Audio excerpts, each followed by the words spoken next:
पंजाब हुकूमत ने बिजली बिलों में अवाम को जो रिलीफ दिया उससे विफाक का कोई लेना देना नहीं। वजीर आजम का सूबों की तनकीद पर इजहार अफसोस।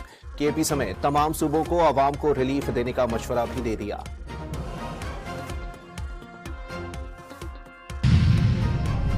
छोटे भाई ने बिजली महंगी की, बड़े ने रिलीफ का ऐलान कर दिया।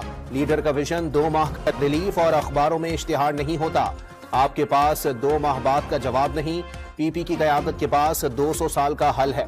सिंध के वजीर इत्तलात की धुआंधार प्रेस कॉन्फ्रेंस।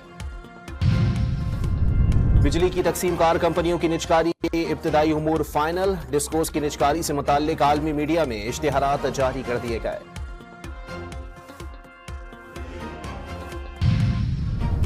कौमी असम्बली का इजलास कल शाम 5 बजे तलब करने का फैसला। वजीर आजम की जानिब से समरी सदर मुमलिकत को भिजवा दी गई।